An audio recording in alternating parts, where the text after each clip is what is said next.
नमस्कार, मैं मनीष आपके बीच हूँ और आज मैं बात कर रहा हूँ सड़कों पे, परिवहन पे, जिसकी बात लगातार होती रहती है और आप सड़कों पे रोज़ चलते हैं और आपको कितनी परेशानियाँ होती हैं उसके संबंध में मैं बात करने आया हूँ। देखिए, संविधान एक कागज़ का टुकड़ा है, एक पुस्तक है जिसका निर्माण भारत के सदनों के द्वारा की गई, लेकिन इसे लागू करना और इसको नियमतः जो कागज़ में लिख दिया गया उसको लागू करने की जिम्मेवारी सदन की है और भारत के नागरिकों की है। लेकिन इसी जिम्मेवारियों को सही रूप से संचालित करने के लिए एडमिनिस्ट्रेशन की व्यवस्था हुई, यानी प्रशासनिक व्यवस्था हुई। आप जान लीजिए कि भारत में 75 वर्ष हो चुके हैं आज़ादी के, और इन कालों में और लगभग आपके 71 साल हो गए, 72वें साल में आप हैं जब संविधान इस देश में लागू हुआ। लेकिन आप समझ लीजिए कि कहीं भी किसी भी स्तर पर भारत के मूल संविधान को पढ़ने की व्यवस्था नहीं की गई। बहुत सारे राइटर हुए जो अपने अपने हिसाब से किताब लिखते हैं, कोशिश होती है कि पुस्तक को इजी गोइंग बना सके, संविधान को समझने लायक बनाया जा सके। लेकिन उसी प्रक्रिया में संविधान की एक पुस्तक कंपल्सरी रूप से, जो कि बचपन से लेकर के 10th तक 12th तक पढ़ाई जानी चाहिए, एक कंपल्सरी विषय होना चाहिए ताकि भारत को समझने में, भारत की संवैधानिक स्ट्रक्चर को समझने में आसानी हो। लोग कर्तव्य विमूढ़ होकर न बल्कि कर्तव्यों के साथ आगे बढ़ें। लेकिन बहुत सारी चीज़ें हैं जो राजनीतिक खेल में दब के रह जाती हैं, लेकिन संविधान की व्यवस्थाओं को मजबूत करने की जिम्मेवारी जब बिना पढ़ाए हुए लोगों पे की जाती है तो उसी के लिए बहाल की गई पुलिसिंग व्यवस्था। पुलिसिंग व्यवस्था वही व्यवस्था है जो कि अंग्रेजों के द्वारा भारतीयों पे राज करने के लिए बनाया गया था। लंबे समय से आप आज भी देखेंगे कि 19वीं सदी में बना हुआ पुलिसिंग रूल, पुलिस मैनुअल आज भी भारत में लागू है एवं कमोबेश उसी परिस्थिति में है।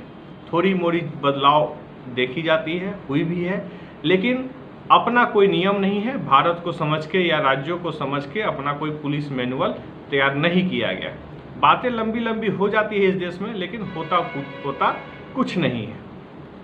जो भी लोगों को जिम्मेवारी दी जाती है संवैधानिक स्ट्रक्चरों में एक सही बदलाव की, एक पुलिस मैनुअल में बदलाव की बात लंबे समय से बिहार में भी चल रहा है और भारत के कोने कोने में चल रहा है एवं भारत स्तर में भी पुलिस मैनुअल की एक स्वरूप बनाने की तैयारी की जा रही है।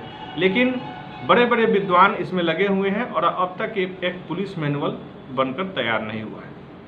मैं पुलिस मैनुअल पे बात करने से की जो प्रक्रिया है वो मैं जारी रखूंगा, लेकिन आज मैं बात कर रहा हूँ ट्रैफिक व्यवस्था पे। ट्रैफिक को लेकर के पुलिस की जो रवैया है उसको आप समझने का प्रयास करिए। देखिए, हर साल पुलिस व्यवस्थाओं में भले ही बदलाव ना हो, लेकिन पिछले साल यातायात के नियमों में भारी बदलाव किया गया। आम जनता से जितनी बड़ी लूट हो सकती है उसके सारे नियम बनाए गए और उसके नियम को पालन करने में जितनी भी ताकत लगाई जा सकती थी पुलिसिंग व्यवस्था के तहत की जाती है। लेकिन आप यह समझिए कि आपके पास हेलमेट नहीं है, फाइन है। आपके पास इंश्योरेंस नहीं है, फाइन है। आपके पास जूता नहीं है, उसके लिए भी फाइन है। आपके पास मोजा नहीं है, उसके लिए भी फाइन है। आपके पास पॉल्यूशन नहीं है, उसके लिए भी फाइन है। लेकिन आपको पता है कि सरकारी गाड़ियों में उनके पॉल्यूशन की व्यवस्था नहीं होती है, उनकी रजिस्ट्रेशन की व्यवस्था नहीं होती है, उनमें इंश्योरेंस की जरूरत नहीं होती है। क्यों? क्या यह भारत का संविधान कहता है कि जो पुलिस अधिकारी हैं या एडमिनिस्ट्रेशन है उसकी गाड़ियों का इंश्योरेंस नहीं होगा? क्योंकि वो जनता का पैसा का है। लेकिन वही जनता जो अपने खुद के पैसे से खरीदती है उसके लिए सारे नियम, कायदे, कानून लागू होते हैं और नियम के साथ लागू करवाते हैं लोग। आज आप समझ लीजिए कि देखिए, जो वीडियो मैं बना रहा हूँ वह पूरे भारत के लिए है और जो समस्याएं हैं उसका एक उदाहरण मैं हाजीपुर, क्योंकि मैं लोकल यहाँ पे रहता हूँ तो यहाँ की परिस्थितियों को लेकर मैं उदाहरण दूंगा आगे। आप समझ लीजिए कि नेशनल हाईवे बन रहा है। वैशाली जिले में 3 नेशनल हाईवे हैं, तथाकथित तौर पे। लेकिन अगर आप देख लेंगे तो नेशनल हाईवे लगभग 20 साल, 25 साल, 30 साल, 50 साल से नेशनल हाईवे है। लेकिन नेशनल हाईवे के गुण किसी भी स्तर पे आप किसी भी नेशनल हाईवे जो तथाकथित नेशनल हाईवे है आप उसमें नहीं पाएंगे। जबकि आप देखेंगे कि नेशनल हाईवे के लेवल का सारी वसूली होती है। नेशनल हाईवे के स्तर का कोई भी सड़क नहीं है और नेशनल हाईवे जैसी सारी की सारी नियमावली के तहत वसूली होती है, या कहे कि टैक्स जो कहा जाता है, संवैधानिक वर्ड है टैक्स, वह लिया जाता है। आप नहीं देंगे तो आप नहीं चल पाएंगे। लेकिन सड़कें नहीं है, उसके लिए यातायात नियम में कोई रूल नहीं बनाए गए, नियम नहीं बनाए गए कि अगर सड़क टूटा हुआ हो तो कितने घंटे में, कितने मिनट में, कितने सेकंड में बनना चाहिए। आप देख लीजिए कि सही घटना की जानकारी कब होगी, क्या होगी, तो कोई नहीं जानता है। लेकिन जो उत्तर प्रदेश में लखीमपुर में अभी जो हुआ, उसमें एक एक व्यक्ति के लिए 45 लाख 50 लाख रुपए एक व्यक्ति की मृत्यु पे या हत्या पे दी जा रही है। सरकार दे, कोई संगठन दे, या जैसे भी देने की बात चलती रहती है। और कमोबेश आप देखते हैं कि अब 5 लाख तक रोड एक्सीडेंट में कोई मरेगा तो उसको दे दिया जाएगा। आप समझ के देखिए कि किसी व्यक्ति की मृत्यु पैसे से तौलकर समाप्त कर दी जाती है, महत्ता उसकी खत्म हो जाती है पैसे के बदौलत। यानी आज मानवता से बड़ा हमारा धर्म जो बन गया है वो पैसा बन गया है। हर चीज़ की कीमत लगाई जाती है, चाहे आप किसी भी स्तर पे हो। कोई मर जाए, किसी का एक्सीडेंट हो जाए, या बड़ी रैली दुर्घटना, यानी हर बात में पैसे पे आकर लोग समझौता कर ही लेते हैं। सिद्धांत और सैद्धांतिक विषयों की बात अब भारत जैसे देश में बेईमानी सी लगती है। अब 130-35 करोड़ वाला देश है, जैसा कि आंकड़ा बताता है। प्रधानमंत्री इसे लगभग 300 करोड़ से ऊपर मानते हैं, क्योंकि उनके कथनानुसार 80 करोड़ परिवार को वो अनाज देते हैं। अगर 3 लोगों का भी परिवार हुआ तो 2 करोड़ 240 करोड़ जनसंख्या होती है। और जो वो कहते हैं कि बहुत सारे ऐसे समाज हैं जिनके दर्जनों बच्चे हैं, और उनकी सूची अगर जोड़ दी जाए तो अगर 4 हो जाए तो 320 करोड़ होता है। खैर, प्रधानमंत्री की बात निराली है, वो कुछ भी बोल सकते हैं, और इस देश में, इस संविधान में कोई रूल नहीं है कि उनको झूठ बोलने के लिए मना ही नहीं है, वो कुछ भी कर सकते हैं। खैर, मैं अब हाजीपुर पे आता हूँ। नेशनल हाईवे की बात कर रहा था, मैं सड़कों की बात कर रहा था। सड़कों की स्थिति बद से बदतर है, कोई रूल नहीं है। आप कोई भी सड़क हाजीपुर का उठा करके देख लें, आप पटना चले जाएं, मुजफ्फरपुर चले जाएं, भागलपुर चले जाएं, बिहार के कई सिटियों में मैं जाता आता रहता हूं, मैं देखता हूं। आप जा करके भी आप लोग भी देखते होंगे, कई जगहों पे आप देख सकते हैं कि सड़कें नाम मात्र की नेशनल हाईवे है, नेशनल हाईवे के गुण कुछ भी नहीं है। बिहार की कोई भी नेशनल हाईवे यह नहीं कह सकता कि इसमें नेशनल हाईवे का गुण है, चाहे पटना से उत्तर बिहार को जोड़ता हो, दक्षिण बिहार को जोड़ता हो, या कहीं भी जोड़ता हो। आप किसी भी नेशनल हाईवे में नेशनल हाईवे का गुण आप नहीं देख सकते हैं। लेकिन एक गुण देख सकते हैं कि उसमें वसूली करने वाले जो एजेंट हैं, धंधे हैं, या जो खाकी वर्दियों में डिप्यूट कर दिया गया है, उनकी परिधि ही अलग है। एक चीज़ और समझने का प्रयास करिए कि ट्रैफिक रूल के लिए एक अलग से ड्रेस कोडिंग होती है। ट्रैफिक नियमावली को मनाने के लिए, मनवाने के लिए और रूल का पालन कराने के लिए ट्रैफिक पुलिस की अलग व्यवस्था होती है, और ट्रैफिक पुलिस एक अलग कपड़े में नज़र आते हैं जो कि बहुत ही सौहार्दपूर्ण तरीके से काम करते हैं। लेकिन वैशाली जिला में जो ट्रैफिक की व्यवस्था है, ट्रैफिक इंस्पेक्टर की जो व्यवस्था है, वो पुलिस डिपार्टमेंट से ही है। और बहुत अजीब एक और बात लगेगा, मैं आगे बताऊंगा आपको, कि एक ट्रैफिक इंस्पेक्टर सबसे ज़्यादा FIR दर्ज करते हैं। हाजीपुर शहर में जिस जगह पे ट्रैफिक इंस्पेक्टर की सबसे बड़ी भूमिका है, आप एक भी सड़क ऐसा नहीं देख सकते हैं जहां पे नियमावली के तहत हमारे लिए ट्रैफिक की व्यवस्था हो। हम यातायात की जो सुविधा हमें मिलनी चाहिए, हाजीपुर शहर में ट्रैफिक इंस्पेक्टर के नेतृत्व में कहीं नहीं है। अब बात को समझने का प्रयास करिए। मुझे कई केस में इस बात की जानकारी मिली कि यहाँ के एसपी, डीएसपी, एसडीपीओ जैसे पद पर बैठे हुए लोग भी एक ट्रैफिक इंस्पेक्टर से डरते हैं और उनको डर लगता है कि उनके ऊपर शोषण करने का आरोप न लग जाए। अब क्यों लग जाए, सोच समझने का प्रयास करिए। मुझे कल शाम में एक घटना के संबंध में जानकारी मिली और कई बार मैं इस पे सुना भी था। हमारे यहाँ यानी कि वैशाली जिले के मुख्यालय हाजीपुर में एक ट्रैफिक इंस्पेक्टर है।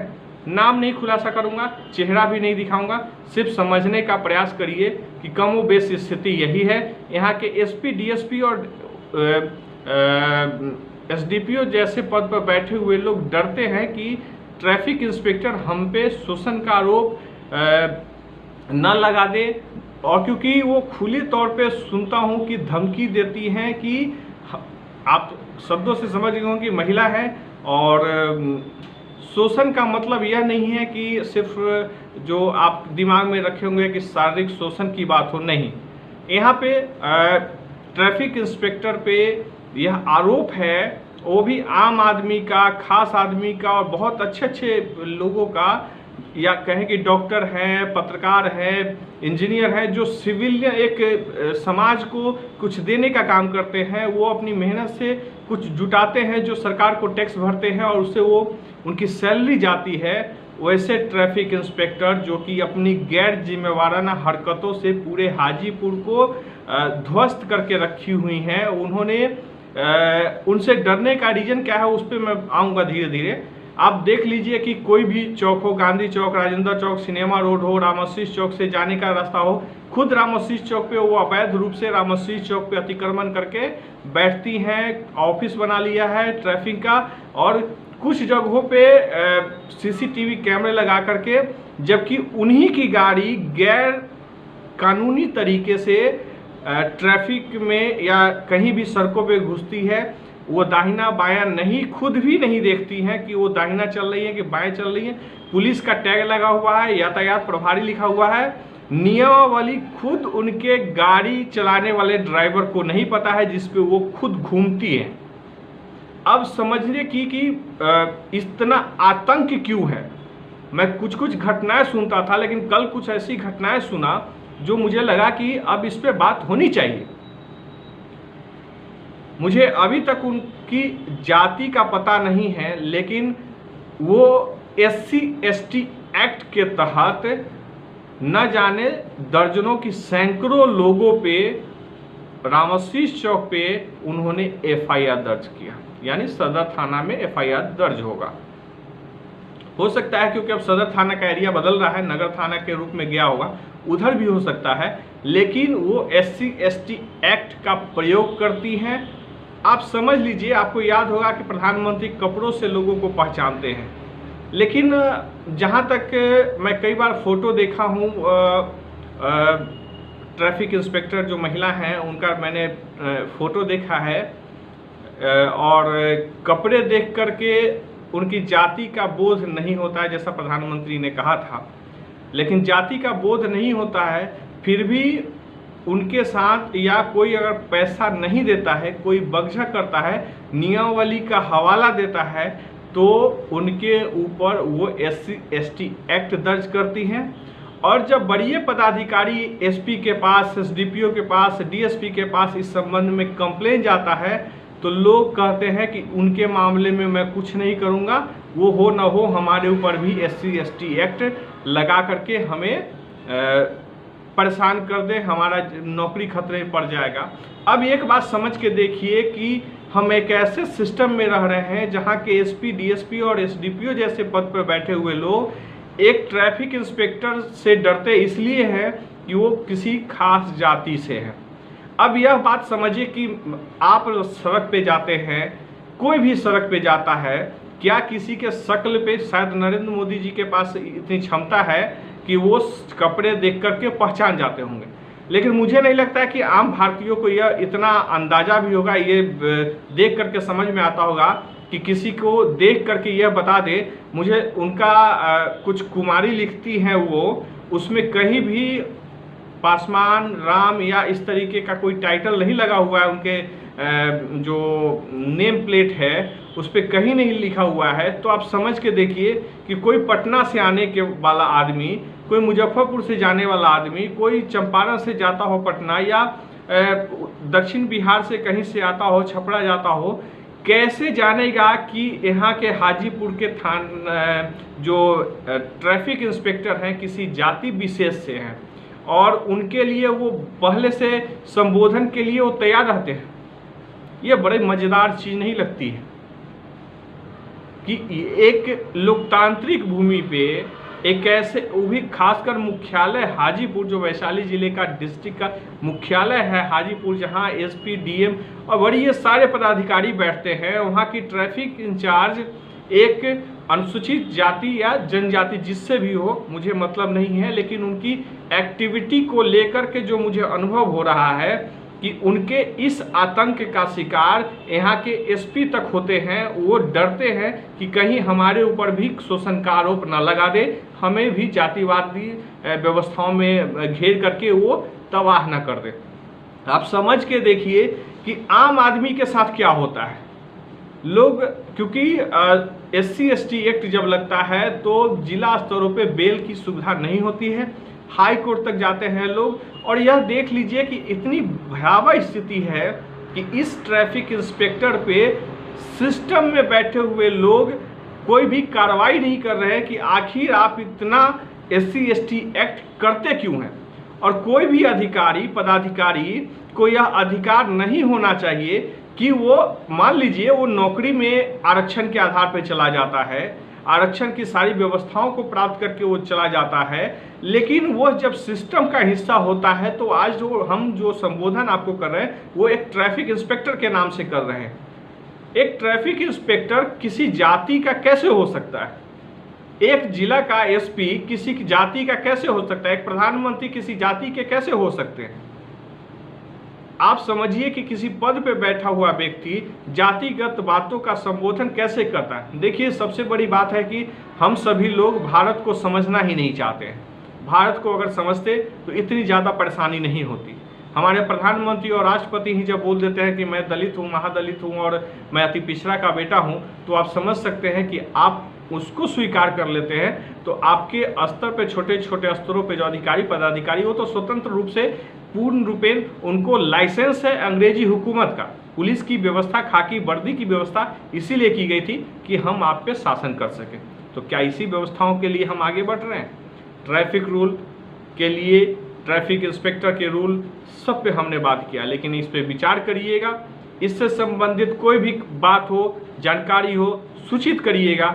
ऐसे लोगों की मैं सूची तैयार कर रहा हूं जो कि यहाँ के हाजीपुर के ट्रैफिक इंस्पेक्टर का शिकार है। और यह मज़ेदार चीज़ है कि इस पे एक जनहित याचिका की ज़रूरत है। सरकार और कोर्ट यह बैठ करके डिसाइड करे कि सरकारी सिस्टम में, सरकारी नौकरी में या जनप्रतिनिधि ही बन जाए कोई, तो वह किसी जाति का न हो। भले ही आरक्षण के आधार पे वो कहीं पद पे बैठते हों, लेकिन पद पे बैठने के बाद वो पद धारक होंगे, ना कि वो किसी जाति विशेष के व्यक्तित्व होंगे। अगर सिस्टम में रह करके अगर वो जातिवाद का नाम लेकर के अधिकारी पदाधिकारियों पे हुकूमत झाड़ेंगे, तब क्या स्थिति बनेगी? वही स्थिति है कि ट्रैफिक इंस्पेक्टर के साथ न बदलाव की स्थिति बनती है और न ही बहुत जल्दी उनको हटाने की हिम्मत की जा रही है। अब समझ में ये नहीं आता है कि एसपी जैसे पद पे बैठे हुए लोग भी अगर ट्रैफिक इंस्पेक्टर से डरते इस बात के लिए हैं कि अगर उनको हटा भी देते हैं वहाँ से तो उनके ऊपर एक्सटॉर्शन का केस कर देंगी। अब समझ के देखिए कितना भयावह, कितना आतंक है एक ट्रैफिक इंस्पेक्टर का। सिस्टम के लोगों को, जिस एसपी से लोग डरते हैं, उससे ट्रैफिक इंस्पेक्टर के नाम से एसपी डरते हैं, डीएसपी डरते हैं, पता नहीं कौन कौन लोग डरते हैं। बहुत बहुत शुक्रिया, बहुत बहुत धन्यवाद। इस पे आप सभी का विचार आमंत्रित करूंगा ताकि समाज में इस तरीके की हो रही घटनाओं पे अंकुश लगाया जा सके कि क्या स्थिति बन रही है, समाज का विघटन न हो, समाज एक मानवीय सोच के साथ आगे बढ़े, इस पे हमें विचार करना चाहिए। बहुत बहुत शुक्रिया, बहुत बहुत धन्यवाद। हमसे संपर्क करने के लिए 9471439247 पे हमारे संपर्क नंबर पे आप संपर्क कर सकते हैं। इस पे व्हाट्सएप नंबर, टेलीग्राम नंबर है। आप कोशिश करिए फ़ोन करने की जगह आप पूरी बात अपना इसी पे हमें लिख कर भेजें। ahannews@gmail.com पे आप हमें संदेश भेज सकते हैं, ईमेल करिए, ताकि हम आपकी बात पुनः फिर अगले वीडियो में लोगों के बीच रखें, आपकी जो बातें हैं उसको रखें। बहुत बहुत शुक्रिया, धन्यवाद।